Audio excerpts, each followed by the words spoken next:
Welcome to Askaria School and Colleges. Assalamu alaikum. I am your teacher Saida Lakat, and today we will discuss lecture of the chapter Alkyl Halide and Amines. And the contents are physical properties of amines, structure of amines, preparation of amines, basicity of ammonia and methylamine, and the reactions of amine. Moving towards the next slide. First of all, we will discuss the physical properties of amines. तो physical property amine की सबसे पहले तो ये है कि amines are polar compounds. Amines कैसे हैं? पोलर कंपाउंड्स हैं, ठीक है, और इनकी पोलर नेचर किस वजह से है? Due to the electronegativity difference between the hydrogen and nitrogen. Obviously जैसे आप देख सकते हैं कि अमाइन जो है वो नाइट्रोजन और हाइड्रोजन के दरमियान है. जैसे एन, ये फिनाइल अमाइन है. अगर मैंने दो एरोमेटिक अमाइंस में हाइड्रोजन बॉन्डिंग दिखाई है, ये आप देख सकते हैं कि एन और एच में जो है वो इलेक्ट्रोनेगेटिविटी का डिफरेंस है, ठीक है. इस डिफरेंस नाइट्रोजन की इलेक्ट्रोनेगेटिविटी ज्यादा है तो उसके ऊपर पार्शियल नेगेटिव चार्ज आता है, जबकि हाइड्रोजन के ऊपर पार्शियल पॉजिटिव चार्ज आता है, ठीक है. तो इस वजह से अमाइंस जो है वो पोलर कंपाउंड्स हैं. इलेक्ट्रोनेगेटिविटी के डिफरेंस की वजह से they get partial negative and partial positive charges. Second property है इसकी कि अमाइन जो है वो हाइड्रोजन बॉन्ड्स फॉर्म कर सकते हैं. ऑब्वियसली इनके अंदर ये एबिलिटी है कि ये हाइड्रोजन बॉन्डिंग बना सकते हैं अल्कोहल्स की तरह. यहाँ पर मैंने एक एरोमेटिक अमाइन का दूसरा एरोमेटिक अमाइन फिनाइल अमाइन, दो फिनाइल अमाइन की आपस में हाइड्रोजन बॉन्डिंग दिखाई है. आप देख सकते हैं कि हाइड्रोजन बॉन्डिंग की डेफिनेशन होती है कि the bond between the hydrogen and the lone pair of the more electronegative element. तो यहाँ पर मोर इलेक्ट्रोनेगेटिव एलिमेंट जो है, मोर इलेक्ट्रोनेगेटिव एलिमेंट नाइट्रोजन और हाइड्रोजन के दरमियान बॉन्डिंग दिखाई गई है. This is hydrogen bonding. ये हाइड्रोजन बॉन्डिंग जो है वो इसके हाई मेल्टिंग बॉइलिंग पॉइंट की रिस्पॉन्सिबल है. यानी इसी हाइड्रोजन बॉन्डिंग की वजह से अमाइंस के melting boiling point as compare to analogous alkanes के हाई होते हैं, और इनकी सॉलेबिलिटी भी ज्यादा होती है अल्केन्स के मुकाबले में. अगर हम इनको वाटर के अंदर देखें तो ये ज्यादा सॉलेबल होते हैं क्योंकि ये अमाइंस जो है वो वाटर के साथ हाइड्रोजन बॉन्डिंग बनाने की एबिलिटी रखते हैं, ठीक है जी. नेक्स्ट स्लाइड की तरफ मूव करते हैं. स्ट्रक्चर. अब हम अमाइंस के स्ट्रक्चर को डिस्कस करेंगे. अगर हम अमाइन का स्ट्रक्चर देखें तो हम कहते हैं कि अमाइंस के अंदर जो हमारी नाइट्रोजन है वो sp3 हाइब्रिडाइज है. आप इस नाइट्रोजन को देख सकते हैं. हम अमाइन की बात करें, ये दो हाइड्रोजन है जी, ठीक है, और ये एक जो है वो आर ग्रुप्स के साथ लगा हुआ और एक लोन पे है. यानी टोटल कितने ग्रुप्स हो गए? 4 ग्रुप्स हो गए. तो जब एक एलिमेंट जो है वो 4 ग्रुप के साथ अटैच होता है तो उसकी हाइब्रिडाइजेशन जो है वो sp3 हाइब्रिडाइजेशन होती है. इसमें एक हाइड्रोजन जो है वो बिलो द प्लेन है और एक जो है वो अबव द प्लेन है.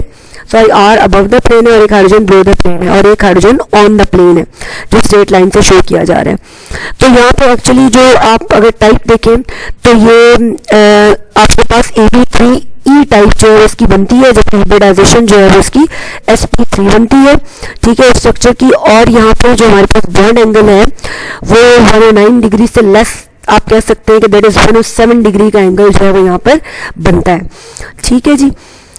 तो ये जो हमारे पास अमाइंस है, अमाइंस के स्ट्रक्चर को अगर हम देखें तो इनकी नाइट्रोजन sp3 हाइब्रिडाइज्ड है और इसका स्ट्रक्चर जो है वो देखने में ये टेट्राहेड्रल स्ट्रक्चर लगता है, लेकिन एक लोन पेयर के साथ हम इसको ट्राइगोनल बायपिरामिडल स्ट्रक्चर कह सकते हैं, ठीक है जी. It forms 3 sigma bonds. ये 3 सिग्मा बॉन्ड बनाता है sp3 हाइब्रिडाइज ऑर्बिटल्स के साथ, जबकि जो चौथा sp3 हाइब्रिडाइज ऑर्बिटल है उसमें इलेक्ट्रॉन का लोन पेयर ये आपको सामने नजर आ रहा है.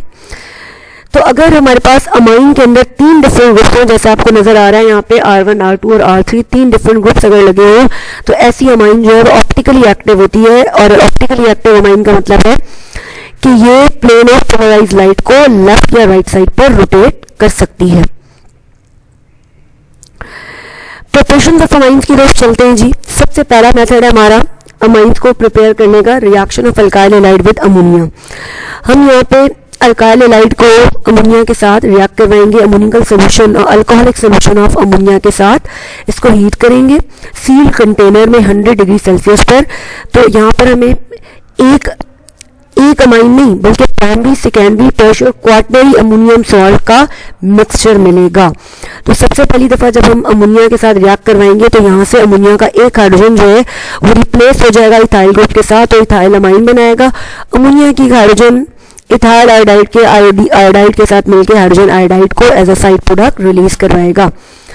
सेकेंड स्टेप में हमारा यही इथाइल अमाइन रिएक्टेंट होगा और हम इसको एक दूसरे इथाइल आयोडाइड के साथ रिएक्ट करवाएंगे। यहाँ पर एक्चुअली सब्स्टिट्यूशन होती जाएगी, नाइट्रोजन का हाइड्रोजन निकलता जाएगा और यहाँ पे इथाइल सब्स्टिट्यूट होता जाएगा और उस वक्त तक सब्स्टिट्यूट होता जाएगा जब तक के नाइट्रोजन के हाइड्रोजन और उसके लोन पेयर खत्म नहीं हो जाते। तो यहाँ से एक हाइड्रोजन हटा के एक और अल्काइल ग्रुप लगेगा तो ये डाइथाइल अमाइन बन जाएगा और hydrogen iodide as a side product release होगा। थर्ड स्टेप में हम डाइथाइल अमाइन को इथाइल आयोडाइड के साथ फर्दर रिएक्ट करवाएंगे, इसलिए कि यहाँ पर अभी मजीद एक हाइड्रोजन मौजूद है। तो यहाँ से एक हाइड्रोजन जो है वो रिप्लेस हो जाएगा इथाइल आयोडाइड के इथाइल से, और जबकि जो यहाँ से निकलने वाला हाइड्रोजन है वो इथाइल आयोडाइड के आयोडाइड के साथ मिलकर हाइड्रोजन आयोडाइड बनाएगा और हमारे पास ट्राइथाइल अमाइन या 3 डिग्री अमाइन बन जाएगी। एक ऐसी अमाइन जिसको घेरा हुआ होता है 3 अल्काइल ग्रुप से। फोर्थ स्टेप में ये जो इथाइल अमाइन है, ट्राइथाइल अमाइन, ये रिएक्ट करेगी फर्दर इथाइल आयोडाइड के साथ, क्योंकि अभी इसके अंदर एक लोन पेयर नाइट्रोजन पर मौजूद है। तो यहाँ पे लोन पेयर को सब्स्टिट्यूट करेगा इथाइल, तो ये टेट्रा इथाइल नाइट्रोजन या टेट्रा इथाइल अमाइन या क्वाटनरी इथाइल अमाइन बन जाएगी। नाइट्रोजन पर पॉजिटिव चार्ज है क्योंकि यहाँ पे इथाइल के सब्स्टिट्यूट होने से नाइट्रोजन का लोन पेयर खत्म हो चुका है और साथ आ जाएगा आयोडाइड आइन। तो ये क्वाटनरी अमोनियम सॉल्ट कहलाता है क्योंकि इसके साथ आयोडाइड भी मौजूद है। ठीक है जी। एट द एंड जो है वो एडिशन ऑफ पोटेशियम हाइड्रोक्साइड या स्ट्रॉन्ग एल्कली डालने से फ्री अमाइंस जो है वो लिबरेट होते हैं सॉल्ट से। ठीक है, लेकिन जो हमारा क्वाटनरी अमाइन है, क्वाटनरी इथाइल अमाइन, ये हमेशा अनअफेक्टेड रहता है, जबकि जो अदर 3 अमाइंस हैं उनको हम फ्रैक्शनल डिस्टिलेशन से सेपरेट कर सकते हैं। Over alkylation can be avoided by using excess of ammonia but the yield is low. यहाँ पर अमोनिया की यील्ड लो रख के हम ओवर अल्काइलेशन को रोक सकते हैं, क्योंकि अगर हम बहुत ज़्यादा ओवर अल्काइलेशन कर देंगे तो हमारे पास यील्ड कम आएगी प्रोडक्ट की। नेक्स्ट मेथड है हमारे पास reduction of nitrogen containing compounds. अब नाइट्रोजन कंटेनिंग कंपाउंड्स हमारे पास डिफरेंट हैं, लाइक नाइट्राइल्स हैं, अमाइड्स हैं, नाइट्रो कंपाउंड्स हैं। तो सबसे पहले हम नाइट्राइल की रिडक्शन करवाते हैं। नाइट्राइल क्या होता है, सबसे पहले तो ये देख लेते हैं कि जब साइनाइड के साथ एक आर ग्रुप अटैच होता है, साइनाइड के साथ कोई भी अल्काइल ग्रुप अटैच होता है तो इसको हम कहते हैं नाइट्राइल। यहाँ पर एक reducing agent lithium aluminium hydride is a very good reducing agent, at a time it gives 4 nascent hydrogen. तो ये नाइट्राइल को रिड्यूस करवाएगा अमाइन में, यानी कि यहाँ पे जो C ट्रिपल बॉन्ड N है वो रिड्यूस होगा किसके अंदर, NH2 में, CH2NH2 में। तो यहाँ पे हमें अमाइन मिलेगा। दूसरे हमारे पास कैटालिटिक रिडक्शन है। कैटालिटिक रिडक्शन में हम देख रहे हैं कि मिथाइल साइनाइड की रिडक्शन हो रही है रोडियम और एल्यूमिनियम ऑक्साइड, एल्यूमिना बॉक्साइड की प्रेजेंस में, तो हमें अमाइनो इथेन मिल रहा है। ऑब्वियसली 2 कार्बन है यहाँ पे, तो हमें 2 कार्बन वाली ही अमाइन मिल रही है। फिर बेंजाइल साइनाइड है, एरोमेटिक अमाइन की हम हाइड्रोजन की प्रेजेंस में और निकल की प्रेजेंस में 300 डिग्री सेंटीग्रेड पर कैटालिटिक हाइड्रोजन रिडक्शन करवा रहे हैं। तो यहाँ पर जो साइनाइड है वो CH2, एक CH2 तो पहले से लगा हुआ है बेंजीन रिंग के साथ, और ये जो साइनाइड है ये CH2NH2 के अंदर कन्वर्ट हो गया, यानी कि साइनाइड की कार्बन CH2 में कन्वर्ट हो गई और जो साइनाइड की नाइट्रोजन है वो NH2 के अंदर रिड्यूस हो गई। तो हमें मिला phenyl ethyl amine. Next slide की तरफ मूव करते हैं। नेक्स्ट अभी हमारा यही मेथड चल रहा है, reduction of nitrogen containing compound. So हमारा सेकंड नाइट्रोजन कंटेनिंग कंपाउंड है नाइट्रो कंपाउंड। तो यहाँ पर हमने नाइट्रोबेंजीन लिया है, ठीक है, और टिन और HCl is also reducing agent, nascent hydrogen provide करेगा इसकी प्रेजेंस में। ये कन्वर्ट नाइट्रो ग्रुप जो है वो रिड्यूस हो जाएगा NH2 में, तो नाइट्रोबेंजीन से हमें मिल जाएगा एनिलीन। तो यह क्वेश्चन आ सकता है, how you convert nitrobenzene into aniline. तो हम यहाँ पे ये कन्वर्जन जो है वो शो कर सकते हैं सिंगल स्टेप रिएक्शन में। फिर ये 4 नाइट्रो एनिलीन है। 4 नाइट्रो एनिलीन जो है वो आयरन और सल्फ्यूरिक एसिड की प्रेजेंस में 1,4 डाई अमाइनो बेंजीन बना रहा है, क्योंकि एक अमाइनो पहले से मौजूद है और जो दूसरा अमाइनो है वो आयरन और सल्फ्यूरिक एसिड की प्रेजेंस में जो नाइट्रो है वो अमाइनो के अंदर कन्वर्ट हो गया है, तो हमारे पास प्रोडक्ट बना 1,4-डायअमाइनो बेंजीन। फिर जी हमारे पास है रिडक्शन ऑफ अमाइड। अमाइड भी हमारे पास नाइट्रोजन कंटेनिंग कंपाउंड है, ठीक है। यहाँ पे हमने अमाइड ले लिया है, ठीक है, और अमाइड को हम ट्रीट करा रहे हैं लिथियम एल्यूमिनियम हाइड्राइड से। तो यहाँ पे जो CO है, CO जो है वो रिड्यूस हो जाएगा CH2 के अंदर और हमें प्राइमरी अमाइन मिलेगी, ठीक है। यानी कि हमारे पास प्रोपेनॉइल अमाइड था, प्रोपेनॉइल अमाइड, और अब हमें मिल रहा है अमाइनो प्रोपेन। हमारा प्रोडक्ट है अमाइनो प्रोपेन, ठीक है जी। यानी 3 कार्बन वाली अमाइड तो 3 कार्बन वाली अमाइन मिली। नेक्स्ट स्लाइड की तरफ मूव करते हैं। एक और मेथड है कि अमाइड को रिड्यूस करवाने का, कि अगर हम इसको ब्रोमीन और KOH की प्रेजेंस में अगर रिड्यूस करवाएं तो इस मेथड को हम कहते हैं डिग्रेडेशन ऑफ अमाइड, ठीक है। और हॉफमैन डिग्रेडेशन ये कहलाता है, हॉफमैन डिग्रेडेशन, यानी डिग्रेडेशन का मतलब अमाइड की ब्रेकिंग ब्रोमीन की प्रेजेंस में। तो यहाँ पर भी वही है कि COO जो है वो रिड्यूस हो जाएगा, यहाँ पे CH3NH2 मिथाइल अमाइन बनेगा, जबकि जो CO है वो यहाँ पर KOH की ऑक्सीजन के साथ मिलकर कार्बन डाइऑक्साइड बनाएगा, और NH2 के जो H है वो Br के साथ मिलकर बना लेगा HBr, ठीक है जी। और नेक्स्ट आप देख सकते हैं कि प्रोपेनॉइल अमाइड है। प्रोपेनॉइल अमाइड में भी ब्रोमीन और KOH के साथ मिलके, प्रोपेनॉइल अमाइड नहीं है बल्कि ये आपके पास फिनाइल अमाइड है, ठीक है। तो ये आपके पास जो है वो अमाइन बना रहा है, फिनाइल अमाइन बना रहा है, और कार्बन डाइऑक्साइड और HBr इधर रिलीज हो रहा है, ठीक है जी। यहाँ पर ये आप देख सकते हैं कि अमोनिया जो है वो प्रोटॉन ऑफसेट करके अमोनियम बनाता है, ठीक है। जबकि मिथाइल अमाइन में जो अमाइनो ग्रुप है उसके ऊपर मौजूद लोन पेयर हाइड्रोजन को अट्रैक्ट करके मिथाइल अमोनिया अमाइन बनाता है। तो अमोनिया जो है वो प्रोटॉन ऑफसेट करके अपनी बेसिसिटी की वजह से अमोनिया अमाइन बनाता है, जबकि मिथाइल अमाइन जो है वो मिथाइल अमोनिया अमाइन बनाता है। बेसिसिटी ऑफ अमोनिया और मिथाइल अमाइन की तरफ चलते हैं। प्रिपरेशन का टॉपिक खत्म हो चुका। हम कहते हैं कि अमाइंस जो है वो बेसिक हैं और एक्ट करते हैं एज ए न्यूक्लियोफाइल। वजह उसकी क्या है?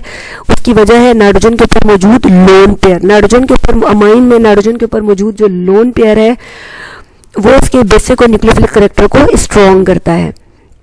देख लेते हैं इसमें से क्या क्वेश्चन बनता है। क्वेश्चन ये आ सकता है कि why methyl amine are more basic than ammonia. Methyl amine ammonia से ज़्यादा बेसिक क्यों होते हैं? जब बेसिसिटी की बात होती है तो सबसे पहले तो हम पीकेबी वैल्यूज़ को देख लेते हैं। हमें पता है कि केबी और पीकेबी का इन्वर्स रिलेशन है। तो ऐसे सब्सटेंसेस जिनकी पीकेबी की वैल्यू कम हो तो उनकी केबी की वैल्यू ज़्यादा होती है, तो ऑब्वियसली वो स्ट्रॉन्ग बेसिस होते हैं। जिस तरह यहाँ पे मिथाइल अमाइन की पीकेबी की वैल्यू 3.38 है जो कि लेस देन है अमोनिया की पीकेबी से जो कि 4.76 है। तो the substances having the less pKb value are more basic. It means कि यहाँ पर मिथाइल अमाइन की पीकेबी 3.8 है तो इट इज मोर बेसिक। पहला रीजन तो ये हो गया। बाकी हम इसके स्ट्रक्चर के पॉइंट ऑफ व्यू से डिस्कस कर लेते हैं। सेकेंड पॉइंट ये है कि हम स्ट्रक्चर के अंदर देखते हैं कि अमोनिया के अंदर जो हमारा पेयर ऑफ इलेक्ट्रॉन होता है उसको अट्रैक्ट कर रहा होता है एस ऑर्बिटॉल, हाइड्रोजन एटम का एस ऑर्बिटॉल उसको अट्रैक्ट कर रहा होता है। जबकि जो मिथाइल अमाइन है उसके अंदर मिथाइल अमाइन में जो sp3 ऑर्बिटॉल है कार्बन का वो पुश करता है इलेक्ट्रॉन को टुवर्ड्स द नाइट्रोजन। क्योंकि हमें वैसे भी पता है कि अमोनिया में जो हमारे पास मिथाइल ग्रुप लगा हुआ है, मिथाइल अमाइन में जो मिथाइल ग्रुप लगा हुआ है वो वीकली इलेक्ट्रॉन डोनेटिंग है, तो उसको इलेक्ट्रॉन प्रोवाइड करेगा। तो इस तरह से वो बेसिसिटी को, नाइट्रोजन की न्यूक्लियोफिलिक कलेक्टर को और बढ़ाएगा और बेसिसिटी को एनहांस करेगा। इस तरह से ये प्रूव हो गया कि हमारे पास मिथाइल अमाइन ज़्यादा बेसिक है एज कंपेयर टू अमोनिया के। नेक्स्ट हमारे पास क्वेश्चन बनता है जस्टिफाई द फॉलोइंग ऑर्डर कि सेकेंडरी अमाइंस जो हैं वो ज़्यादा स्ट्रॉन्गली बेसिक है प्राइमरी अमाइन से और प्राइमरी अमाइन स्ट्रॉन्गली बेसिक है टर्शियरी अमाइन से। असूलन होना तो ये चाहिए कि टर्शियरी अमाइन को ज़्यादा बेसिक होना चाहिए, लेकिन अब हम रीज़न देख लेते हैं कि इसका क्या रीज़न है। सेकेंडरी अमाइन जो है वो सबसे ज़्यादा बेसिक हैं। तो सेकेंडरी अमाइंस क्यों बेसिक हैं टर्शियरी और प्राइमरी के मुकाबले में? इसलिए कि उनमें 2 इलेक्ट्रॉन डोनेटिंग ग्रुप्स मौजूद हैं जो कंटिन्यूसली उनको सेंट्रल नाइट्रोजन को इलेक्ट्रॉन प्रोवाइड कर रहे हैं, ठीक है, उस तरह से उनकी बेसिसिटी को इंक्रीज कर रहे हैं। जबकि अगर हम प्राइमरी अमाइन में देखें तो सिर्फ एक अल्काइल ग्रुप है जो कि बेसिसिटी को एनहांस कर रहा है, जबकि टर्शियरी अमाइन में अल्काइल ग्रुप तो 3 है। अब असूलन तो बेसिसिटी इसकी बहुत ज़्यादा होनी चाहिए, लेकिन यहाँ पे अनफॉर्चुनेटली होता ये है कि जो 3 अल्काइल ग्रुप्स हैं ये एक दूसरे को साइज बड़ा होने की वजह से 3 अल्काइल ग्रुप एक जगह इकट्ठे हो गए ना, तो स्पेस कम है, ये एक दूसरे को स्टेरिकली हिंडर करेंगे, एक दूसरे को क्या करेंगे, स्टेरिकली हिंडर करेंगे, एक दूसरे को धक्का देना शुरू कर देंगे, इनके दरमियान हिंड्रेंस क्रिएट हो जाएगी और इस तरह से ये एक दूसरे के साथ लड़ाई झगड़ा करते रहेंगे और इलेक्ट्रॉन को डोनेट नहीं कर पाएंगे इफेक्टिवली जितना कि उनको करना चाहिए। और इस तरह से आप कह लें कि जो नाइट्रोजन का न्यूक्लियोफिलिक करैक्टर है वो कम हो जाएगा और approach of proton to the electron pair on nitrogen becomes difficult. Proton की अप्रोच जो है वो नाइट्रोजन की तरफ डिफिकल्ट हो जाएगी। अमाइंस के रिएक्शंस की तरफ चलते हैं। अब अमाइंस के रिएक्शंस हैं, सबसे पहले हमारा बेसिक करैक्टर का टॉपिक कंक्लूड हो गया, रिएक्शंस ऑफ अमाइन है। अमाइन जो है वो सबसे पहले एसिड हैलाइड के साथ रिएक्शन कर रहा है, तो जब अमाइंस एसिड हैलाइड के साथ रिएक्ट करते हैं तो ये अमाइड बनाते हैं, सेकेंडरी अमाइड। जहाँ जैसे कि आप देख रहे हैं कि आपके पास इथेनॉइल क्लोराइड है CH3COOCl, तो वो इथाइल अमाइन के साथ मिल के क्या बना रहा है, CH3CONH CH2CH3 N ethyl acid amide बनाएगा और साथ ये HCl बनाएगा, ठीक है। यानी कि ये जो Cl है ना, ये Cl जो है वो रिप्लेस हुआ है किसके साथ, NHR के साथ, ठीक है, NHR के साथ। तो नीचे एग्जाम्पल में एन इथाइल एसिड अमाइड में NH के साथ R की जगह इथाइल ग्रुप आ गया, ठीक है, जो कि इथाइल अमाइन से आया है। फिर reactions of amine with alkyl halide. Alkyl halide के साथ हम अमाइंस के रिएक्शंस देख लेते हैं। ये वही रिपीटेड रिएक्शन है जो आप अभी पीछे जो हमने प्रिपरेशन में पढ़ा है, ठीक है। प्रिपरेशन में हमने यही किया ना कि अमोनिया के साथ हमने इथाइल आयोडाइड का रिएक्शन करवाया है, तो हमें क्वाटनरी अमोनियम आइन फाइनल प्रोडक्ट के तौर पर मिला है। तो ये हम प्रीवियस स्लाइड के अंदर डिस्कस कर चुके हैं। ये प्रिपरेशन में भी आ सकता है, प्रिपरेशन ऑफ अमाइन में भी, और reactions of amine with alkyl halide में भी, रिएक्शंस ऑफ अमाइन में भी हम इसको डिस्कस कर सकते हैं जी। Reaction of primary amine with aldehyde and ketone. अब अगर हम प्राइमरी अमाइन को एल्डिहाइड और कीटोन के साथ रिएक्ट करवाते हैं तो यहाँ पर अगर हम मैकेनिज्म के थ्रू इसको देखें तो यहाँ पर हमारे पास इमाइन बनता है। जब N डबल बॉन्ड के साथ आता है तो उसको हम कहते हैं इमाइन, और ये कहलाता है स्किफ्स बेस, इसको हम स्किफ्स बेस भी कहते हैं। नाइट्रस एसिड के साथ रिएक्शन है, अगर अमाइन जो है वो नाइट्रस एसिड के साथ रिएक्शन करेगा in the presence of HCl, तो ये क्या प्रोवाइड करता है जी, ये इसका कोई मैकेनिज्म यहाँ पे शो नहीं होगा, ये डायजोनियम आइन या डायजोनियम सॉल्ट जो है वो प्रोड्यूस करता है अलोंग विद वाटर मॉलिक्यूल।